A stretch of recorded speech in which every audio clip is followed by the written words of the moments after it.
নমস্কার, আজকে রান্না করবো ভেজ ডাল। ডালটাকে ধুয়ে সেদ্ধ করতে দেবো। ফুলকপি, গাজর, বিনস, টমেটো দেবো। কড়াইতে জল দিয়ে জলটা ফুটে গেলে পরে ডাল আর সবজি একসঙ্গে সেদ্ধ হতে দেবো। সবজি আর ডালটাকে সেদ্ধ হতে দিয়ে দিলাম, ঢাকা দিয়ে দেবো। এখন আমি সেদ্ধ হবে। এখন ভেজ ডালটা আমাদের সেদ্ধ হয়ে গেছে।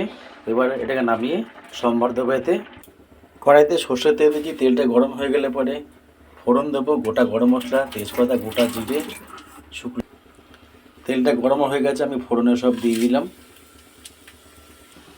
নুন, হলুদ, চিনি ডালের মধ্যে একেবারে আমি দিয়ে দেবো। ডাল সেদ্ধ হওয়ার সময় তখন আমি দিইনি। ডালের মধ্যে একটু কাজু আর কিশমিশ দিয়ে দিলাম।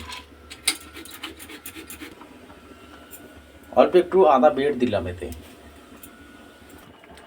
ভেজ ডাল আমাদের হয়ে গেছে। স্বাদ হওয়ার জন্য আমি একটুখানি ঘি দিলাম এর মধ্যে। আপনারা এইভাবে করবেন, খেতে খুব ভালো লাগবে। যদি ভিডিও ভালো লাগে লাইক, শেয়ার, সাবস্ক্রাইব, কমেন্ট জানাবেন। আজকে ভিডিওখানি শেষ করলাম। নমস্কার।